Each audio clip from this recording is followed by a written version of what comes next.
Hello students, मैं doctor Anupreeta Mishra. आज transformer के ग्रुप कनेक्शन का नेक्स्ट टाइप का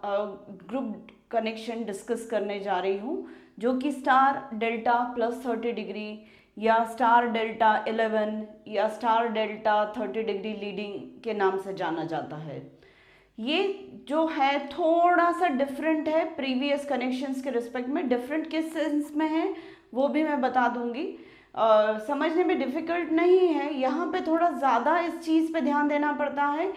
कि तीनों जो 3 फेज़ वोल्टेजेस सप्लाई आ रहे हैं और 3 फेज़ वोल्टेज जो इंड्यूस हो रहा है सेकेंडरी साइड में, उनके नेम्स क्या हैं और फेज़ डिफरेंस कैसे चल रहे हैं। बस इतना ही थोड़ा सा डिफरेंस हमको यहाँ पे ध्यान रखना पड़ेगा, बाकी समझने में बिल्कुल भी मुश्किल नहीं है। चलिए तो मैं स्टार्ट करती हूँ। स्टार डेल्टा 30 डिग्री नाम से समझ में आ रहा है कि प्राइमरी स्टार में होगी, डेल्टा सेकेंडरी में होगी। प्लस 30 डिग्री पाने के लिए ट्रांसफार्मर का जो वाइंडिंग का प्लेसमेंट है एक दूसरे के रिस्पेक्ट में with respect to time phase difference of the supplied voltage कैसा रखना है और उसी के रिस्पेक्ट में कैसे प्लस 30 डिग्री का फेज डिफरेंस आ रहा है वो हम देखते हैं।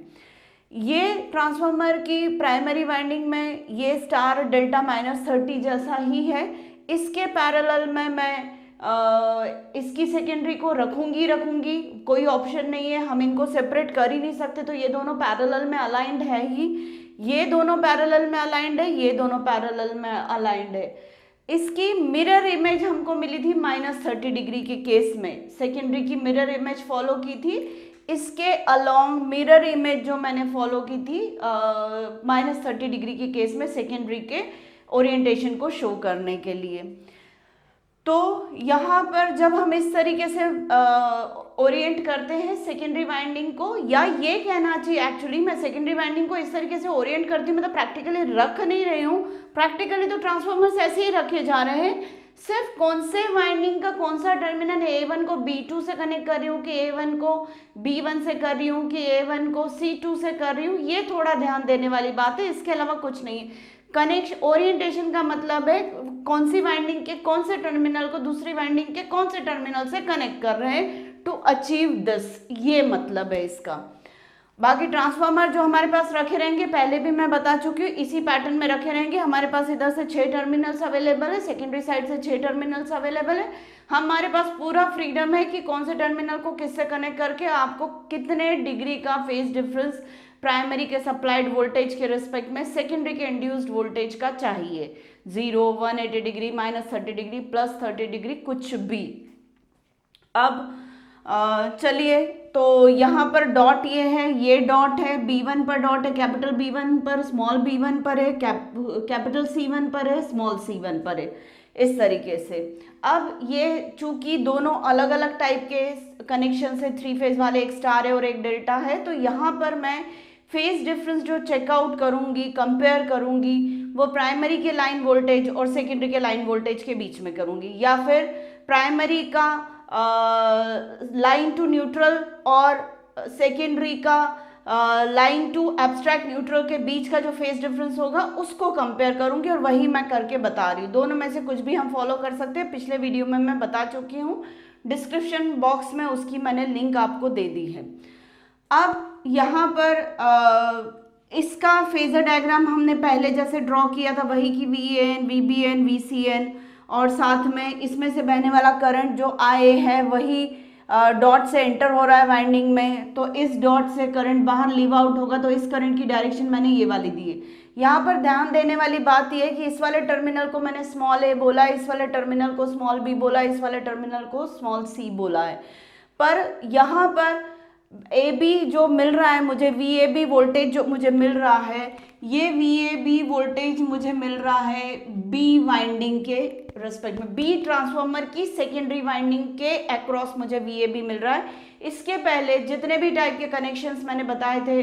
VAB मुझे मिलता था A1 A2 के बीच में, सेकेंडरी के A1 A2 के बीच में मुझे VAB मिलता था। यहाँ पर थोड़ा सा डिफरेंस मैंने ये किया है कि वहाँ A1 A2 के अक्रॉस VAB वोल्टेज था, तो यहाँ B1 B2 के अक्रॉस VAB वोल्टेज है, वो हो सकता है। ये जो लाइन सप्लाई लाइन आउटपुट हमें मिल रहा है, इनके बीच का VAB का वोल्टेज जो है वो ये वाला है, और यहाँ पर A टर्मिनल जो है मैं उसको ज़्यादा higher potential with respect to B terminal मानकर चल रही हूँ, क्योंकि ये सीक्वेंस हम फॉलो करके चलते हैं। सप्लाइड वोल्टेज में AB टर्मिनल का जो VAB वोल्टेज है वो VBC से 120 डिग्री टाइम में आगे रहेगा, VBC से VCA VCA से 120 डिग्री टाइम में आगे रहेगा, VCA 120 डिग्री से VAB से टाइम में आगे रहेगा, और ऐसे चलता रहेगा। तो ये साइक्लिक है, मतलब A को मैं ज़्यादा हायर पोटेंशियल पर मान रही हूँ B के रेस्पेक्ट में, B को ज़्यादा हायर पोटेंशियल पर C के रिस्पेक्ट में, और C को ज़्यादा हायर पोटेंशियल पर विथ रिस्पेक्ट टू A। मतलब ये साइक्लिक चलता रहता है, या तो ABC चलता है, या CAB चलता है, या BCA चलता है, कुछ भी ले सकते हैं।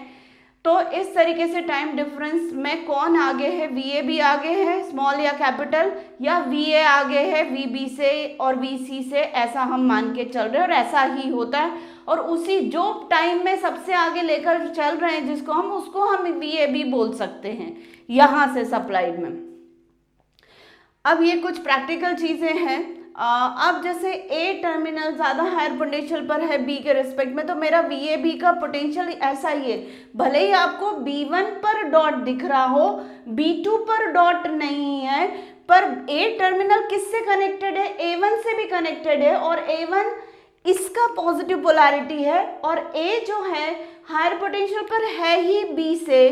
तो मैं VAB में इस डॉट पर ध्यान न देते हुए इस डॉट के रेस्पेक्ट में A के पोटेंशियल को ज़्यादा हायर पर मानूंगी, या है ही विथ रिस्पेक्ट टू B। भले ही B कनेक्टेड है B1 से और B1 पर डॉट है, A1 कनेक्टेड है A से, A1 पर डॉट है, पर हमें ये तो मालूम है कि A B से हायर पोटेंशियल पर रहता है, रहेगा, क्योंकि हम सप्लाई वैसा ही दे रहे हैं। तो A हायर पोटेंशियल पर है B के रिस्पेक्ट में, तो मैं VAB का एरो हेड A की तरफ ले रही हूँ। ऐसे ही एक्सप्लेनेशन मेरा VBC के लिए, B हायर पोटेंशियल पर है C के रिस्पेक्ट में, तो भले यहाँ पर डॉट है, पर B का डॉट इसके लिए ज़्यादा डोमिनेटिंग है with respect to that of C1 का डॉट C पर। A1 का डॉट A पर ज़्यादा डोमिनेटिंग है विथ रिस्पेक्ट टू B1 का डॉट B पर। B1 का डॉट ज़्यादा डोमिनेटिंग है B पर with respect to dot of C1 at C। इस तरीके से आप इस एक्सप्लेनेशन को समझ सकते हैं। तो VAB हायर पोटेंशियल पर है, फिर उसके पीछे VBC होगा, उसके पीछे VC होगा, ऐसे ये साइक्लिक चलता रहेगा। तो अब VAB वोल्टेज मैं चेकआउट करूँ B1 B2 के बीच में, तो मैं VBC वोल्टेज चेकआउट करूँगी C2 C1 के बीच में, और मैं VCA वोल्टेज चेकआउट करूँगी A2 A1 के बीच में। इस तरीके से मेरा वोल्टेजेस चेकआउट होंगे। अब इस फेजर डायग्राम को मैं यहाँ पर रिफ्लेक्ट कर लेती हूँ।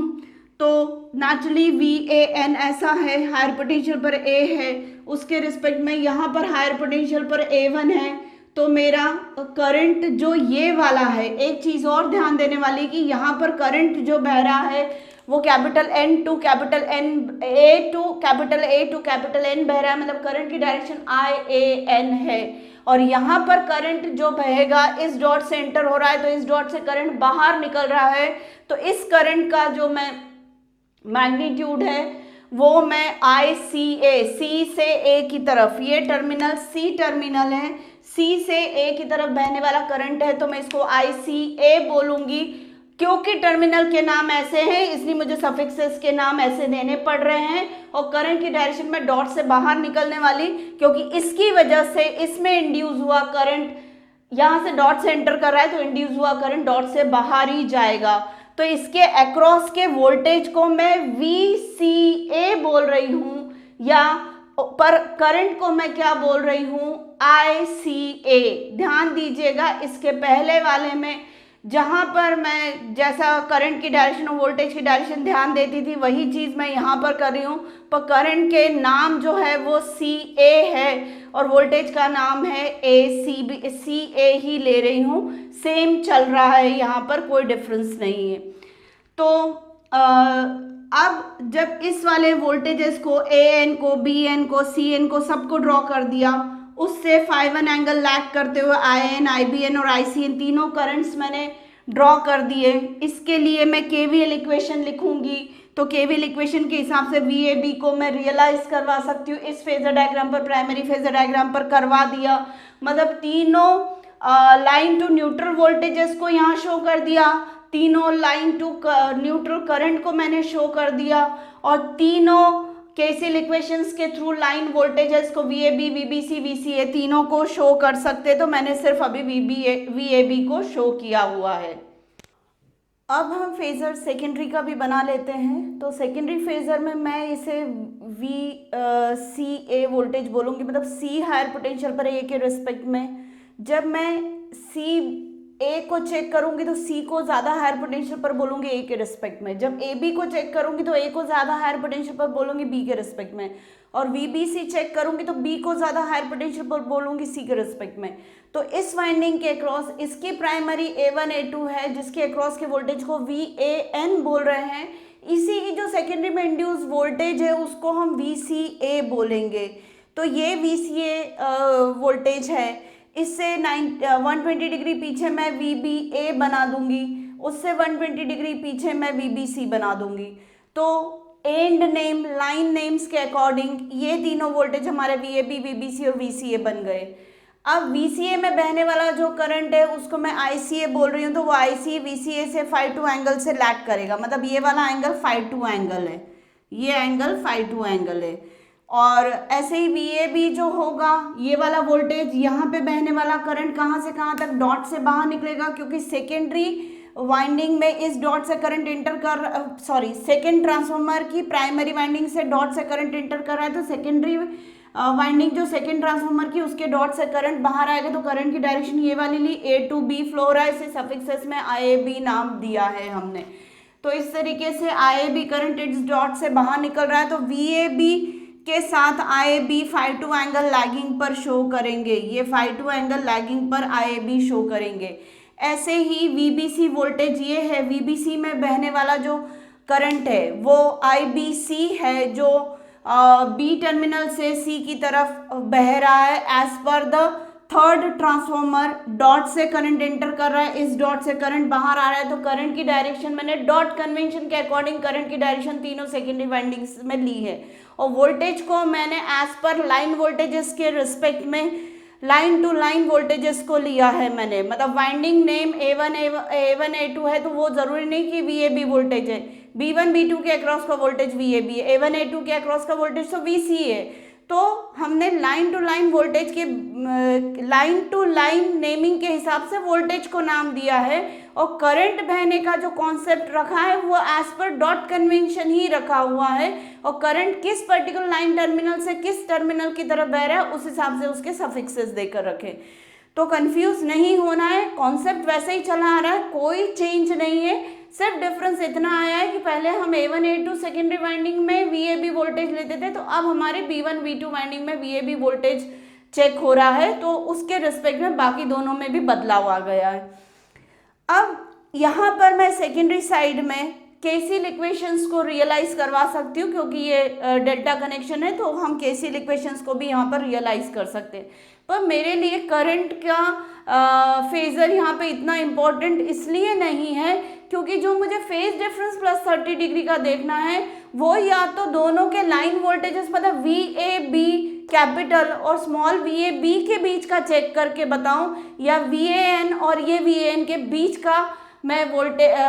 फेज डिफरेंस चेक करके बताऊं। तो मैंने सारा ध्यान यहाँ पर सेकेंडरी फेजर को इसी में लगाया कि मैं इस VAB के रिस्पेक्ट में इसके VAB को 30 डिग्री आगे ले पा रही हूँ कि नहीं, या इस VAN के रिस्पेक्ट में ये वाला स्मॉल VAN 30 डिग्री आगे आ रहा है कि नहीं, वो देखते हैं। तो अब इतने सारे फेजर थे, तो मुझे एंगल डिफरेंस समझाने में एक्चुअली मुझे एंगल्स मार्क करने पड़े, 150 डिग्री 120 डिग्री ऐसे मार्क करने पड़े, क्योंकि मैं डी और स्केल की और ड्राफ्टर की मदद से तो इस पे ड्रॉ नहीं कर रही हूँ फेजर डायग्राम, तो मैंने एंगल मेंशन कर करके समझाया है कि कैसे +30 डिग्री दिख रहा है दोनों के बीच में। तो अब देखिए ये VAN वर्टिकली है, ये 90 डिग्री होगा और इसे मैंने रेफरेंस लाइन लिया है, ये मेरी रेफरेंस लाइन है। रेफरेंस से 90 डिग्री आगे कैपिटल वी एन है, रेफरेंस से 90 डिग्री आगे मैंने यहाँ पर भी कैपिटल वी एन रेड से, मतलब प्राइमरी के दोनों वोल्टेज फेजर्स को मैंने रेड से शो कर दिया, और ब्लैक वाले जो है वो वोल्टेज वाले जो है ब्लैक वाले वो सारे सेकेंडरी के वोल्टेजेस है।